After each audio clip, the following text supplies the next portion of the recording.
Hello students, good morning. आपका S के S E classes में स्वागत है। आज हम पढ़ रहे हैं प्रायिकता का कम से कम एक घटना घटने की प्रायिकता व कम से कम दो या अधिक घटना घटने की प्रायिकता।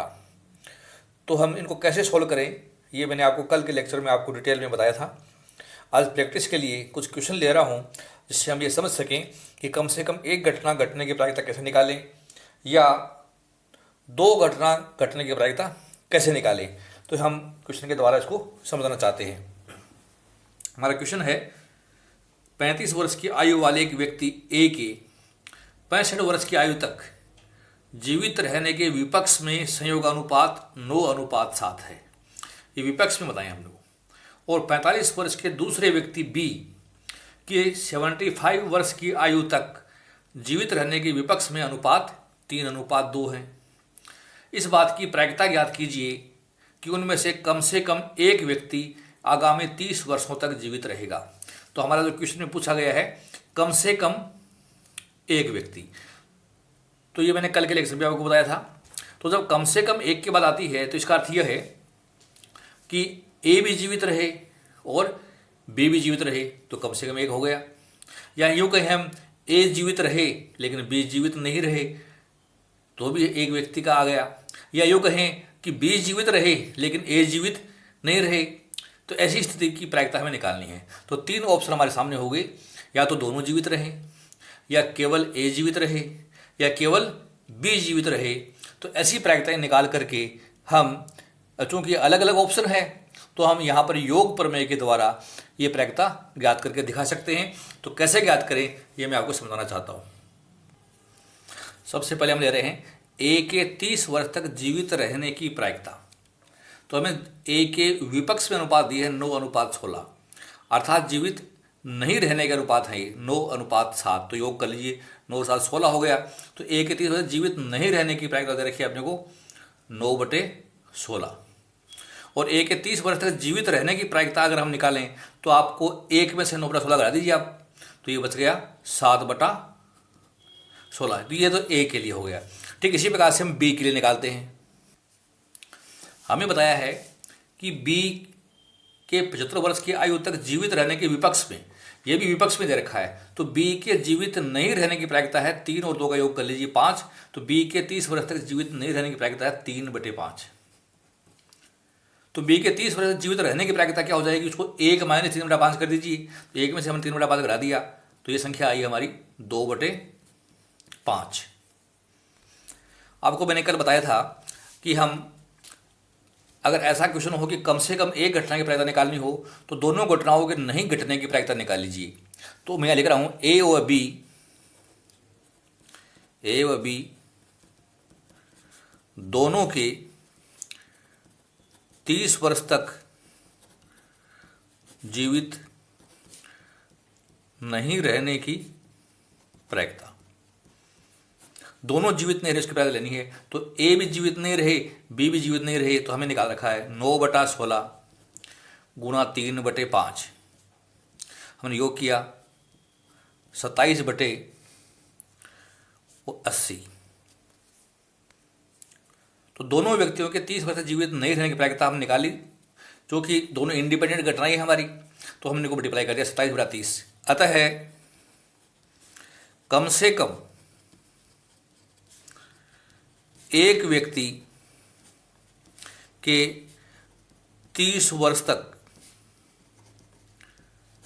जीवित रहने की प्रायिकता जो हमें क्वेश्चन में पूछी वो निकालनी है। तो हमने कल बताया था कि 1 में से माइनस करना है, जीवित नहीं रहने की प्रायिकता जो आपने ज्ञात की वो लेस कर दीजिए, 27/80 कर दीजिए।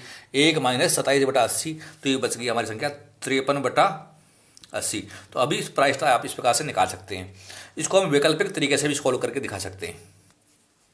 अल्टरनेट मेथड हमारा कम से कम एक व्यक्ति की बात कर रहे हैं, तो दोनों व्यक्ति जी पी, ए और बी, एक तो पी और ए बी दोनों जीवित रहे। ए निकाल सकते हैं पी ए तो जीवित रहे लेकिन बी जीवित नहीं रहे, एक ही प्रायिकता निकाल सकते हैं आप। पी ए जीवित नहीं रहे, बी जीवित रहे, एक ही प्रायिकता निकाल सकते हैं। तो कम से कम एक आ गया, तो इसको भी सोल्व करके दिखा सकते हैं हम। देखिए दोनों जीवित रहें इसकी प्रायिकता हमने छांट रखी है 7/16 और 2/5। ये दोनों जीवित रहे तो ये हल कर लिया हमने। 7 × 2 14/80 आ गया। ए जीवित रहे तो ए के जीवित रहने की प्रायिकता है 7/16। बी जीवित नहीं रहे इसके 3/5 तो ये हो गया 21/80। ए जीवित नहीं रहे तो ए जीवित नहीं रह पाता है 9/16। बी जीवित रहे 2/5। हमने सोल्व किया तो आया 18/80। तो हमारे पास तीन ऑप्शन हो गए, या तो ये घटना घटे या ये घटे या ये घटे। तो डियर स्टूडेंट्स हम तीनों का योग कर दें। 21/80 हमारा, 14/80 है और 18/80 है। इन तीनों को आप योग कर दीजिए। तो मैंने योग कर दिया 14/80 प्लस 21/80 प्लस 18/80। ये तीनों का योग किया मैंने तो 8 1 9 और 4 13, 1 2 और 2 4 1 5, 53/80। आप देख रहे हैं ये भी 53/80 है, ये भी 53/80 है। तो इस तरीके से हम एक घटना की प्रायिकता को बहुत आसानी से निकाल कर दिखा सकते हैं। एक क्वेश्चन में और ले रहा हूं आपके सामने, ये है कम से कम दो घटना की प्रायिकता। दो घटना घटित हो उसकी प्रायिकता क्या होगी, हमें ये समझना है। क्वेश्चन हमारा, ए के सांख्यिकी की एक समस्या का सही समाधान निकालने की संभावना के पक्ष में 3:2 का अनुपात है। ये ए के पक्ष में है। बी के पक्ष में 4:3 है और सी के पक्ष में 2:1 है। कम से कम दो व्यक्ति, देखिए यहाँ पे 2 आया है, कम से कम 2 व्यक्ति समस्या का सही समाधान निकाल ले, इसकी प्रायिकता क्या है। तो हमें 2 के लिए हल करना है। देखिए कैसे हल करें ये अपने को समझना है। तो यहाँ पर हम समस्या का हल करने की प्रायिकता को ए के लिए हम सिंबल यूज करें ए, ये बी के लिए और ये सी के लिए। अर्थात समस्या को हल करने के लिए ए बी और सी संकेत यूज कर रहे हैं और समस्या को हल नहीं करने की प्रायिकता को ए बार बी बार या सी बार के रूप में हम लेते हैं। अर्थात जहाँ मैं ए लिखूँ हुआ है समस्या हल होना, जहाँ ए बार लिखूँ समस्या का हल नहीं होना। जहाँ मैंने बी लिखा हुआ है बी के द्वारा समस्या का हल करना, बी बार का मतलब समस्या का हल नहीं करना। सी मीन्स समस्या हल करना सी के द्वारा, सी बार मीन्स समस्या का सी द्वारा हल नहीं करना। तो हमें कम से कम 2 व्यक्तियों की बात निकालनी है। तो डियर स्टूडेंट्स, ए प्रश्न को हल कर ले इसकी प्रायिकता क्वेश्चन में निकालनी है। तो ए के पक्ष में अनुपात है 3:2। तो ए के द्वारा समस्या हल करने की संभावना है 3/5। ए के द्वारा हल करने की संभावना 3/5 और ए हल नहीं करे इसकी संभावना होगी 1 - 3/5। तो ये 1 - 3/5 तो ये हो गया 2/5। ये ए के हल नहीं करने की संभावना है। ठीक इसी प्रकार बी के लिए हल करेंगे। हमें बताया है बी के पक्ष में अनुपात है 4:3। तो योग किया मैंने आया 7। तो बी द्वारा प्रश्न हल करने की प्रायिकता है 4/7 और बी प्रश्न हल नहीं करे तो 1 - 4/7 अर्थात ये 3/7 हो जाएगा। ऐसे ही हम सी के लिए निकालेंगे। सी के पक्ष में अनुपात है 2:1। तो योग किया तो आया 3। तो सी द्वारा प्रश्न हल करने की प्रायिकता, जिसको मैंने पी सी नाम दिया है, ये होगी 2/3। और सी द्वारा प्रश्न हल नहीं करने की प्रायिकता निकालनी हो तो 1 - 2/3 बराबर 1/3। तो हमने तीनों व्यक्तियों के प्रश्न हल करने की प्रायिकता भी निकाल ली और तीनों द्वारा प्रश्न हल नहीं करने की प्रायिकता भी निकाल ली। अब प्रश्न में जो पूछा है कम से कम 2 व्यक्ति, तो ये उसका उत्तर निकालने के लिए अगर तीनों व्यक्ति प्रश्न हल कर दें तो भी 2 व्यक्ति का तो आ ही गया। तो या तो तीनों हल करें, या ए हल कर दे बी हल कर दे सी नहीं करे, या ए हल कर दे सी कर दे बी नहीं करे, ठीक है ना, या ए और सी हल कर दें बी नहीं करे, या और ए बी और सी कर दे ए नहीं करे। तो हमारे ऑप्शंस को छांटना है और ये जब ऑप्शन छाटेंगे तो इसमें आइदर और आ रहा है तो हम योग प्रमेय से इसको हल करके दिखाएंगे। तो देखिए कैसे इसको हल करिए, समझिए। कम से कम 2 व्यक्तियों द्वारा हल करने की प्रायिकता निकालनी है अपने को।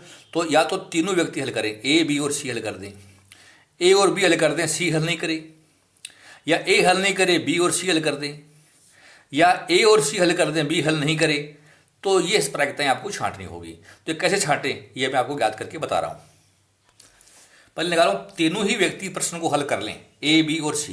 तो ए की हल करने की प्रायिकता 3/5 है,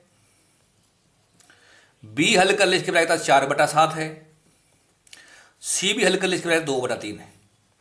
ए और बी और सी तीनों अलग अलग व्यक्ति हैं, स्वतंत्र व्यक्ति हैं। तो इनको हमने गुणा किया तो ये प्रायिकता आ जाएगी इनकी। अब इस प्रायिकता 4 × 3 12 × 2 24 और 7 × 5 35, 35 गुना 3 105।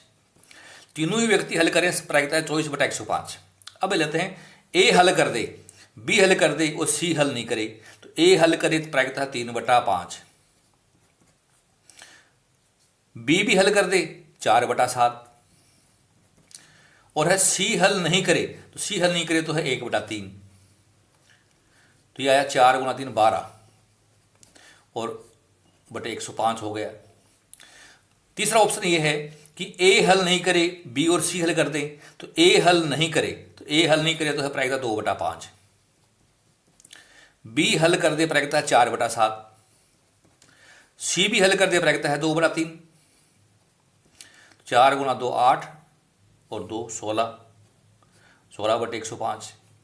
तीसरा ऑप्शन, चौथा ऑप्शन ये है ए हल कर दे, ए हल कर दे 3/5, बी हल नहीं करे 3/7 और सी हल कर दे 2/3। तो 3 गुना 3 9, 9 गुना 2 18, 18/105। देखिए स्टूडेंट, हमने ये तीनों अलग अलग व्यक्ति थे, तो अलग अलग थे तो स्वतंत्र व्यक्ति थे, स्वतंत्र थे तो हमने इनकी प्रायिकता को गुणा कर दिया, कि गुणनफल में लगा दिया। अब हमारे पास ऑप्शन है कि प्रश्न आया कि कम से कम 2 हल करें, 2 इसमें भी हैं, या तो ये स्थिति आ जाए या ये आ जाए, चाहे ये आ जाए, तो हम कह सकते हैं या, इनमें सब में या आ गया शब्द, ठीक है। तो जब या आ गया तो हमें इसमें योग प्रमेय यूज करना है, और योग प्रमेय यूज करते हमें पता चला है तीनों ही हल करें तो 24/105 प्रायिकता होगी, प्लस दूसरा ऑप्शन था हमारा 12/105 का, तीसरा ऑप्शन है 16/105 का, और चौथा ऑप्शन है 18/105। इन सब का मैंने योग किया, 24 और 12 हो गया 36, 36 और ये 16 जोड़ दिया हमने तो 52, और 52 और 18 जोड़ दिया तो हो गया 70। तो ये संख्या आई हमारी 70/105, जिसमें कट रही संख्या 35 से, 35 गुना 2 70, 35 गुना 3 2/3। तो हम कह सकते हैं कि इन तीनों व्यक्तियों में से कोई भी 2 व्यक्ति सवाल हल कर दें, कम से कम 2 हल कर दें, इसके चांस 2/3 हैं, अर्थात 2/3 चांस है, अर्थात 66.66% चांस हैं कि हमारा ये सवाल है सांख्यिकी का ये हल हो जाएगा, और हम प्रायिकता के द्वारा इस तरीके से इसको आसानी से हल करके दिखा सकते हैं। तो डियर स्टूडेंट्स, जब भी ऐसे क्वेश्चन आए कम से कम 2 के, तो आप इस प्रकार से ऑप्शन बना लिया करिए और 2 को छांट लीजिए, ठीक है। और आपसे मान लो इसको यूँ पूछ लें कि कम से कम 1 हल करे, तो 1 हल करने का मेथड मैंने बता दिया कि कोई हल नहीं करे वो प्रायिकता निकाल लीजिए और उसको 1 में से कम कर दो। तो इस तरीके से आप जब मुझे तीनों ही हल कर दे इसकी प्रायिकता क्या होगी, तो तीनों ही हल कर दे इसकी प्रायिकता हमें निकाल रखी 24/105 होगी। आपसे कहते हैं कि कोई भी हल नहीं करे, क्या प्रायिकता होगी, तो ए भी हल नहीं करे, बी भी हल नहीं करे, सी भी नहीं करे, तो इन तीनों को मल्टीप्लाई कर दीजिए, हमारी अभी प्रायिकता आ जाएगी। तो इस तरीके से हम कम से कम 1 घटना या कम से कम 2 घटनाओं के क्वेश्चन जो है बहुत आसानी से निकाल के दिखा सकते हैं। आपको लेक्चर्स पसंद आया होगा, पसंद आया तो इसको लाइक कीजिए, वो अपने फ्रेंड्स में अधिक से अधिक इसको शेयर कीजिए। मेरे अगले लेक्चर में आपको मैं बर्नौली प्रमेय के द्वारा किस प्रकार से प्रायिकता याद करते हैं वो सिखाऊंगा। तो मेरे लेक्चर निरंतर आप वॉच करते रहिए। आज का लेक्चर आपने ध्यान से सुना, बहुत बहुत धन्यवाद। Thank you so much.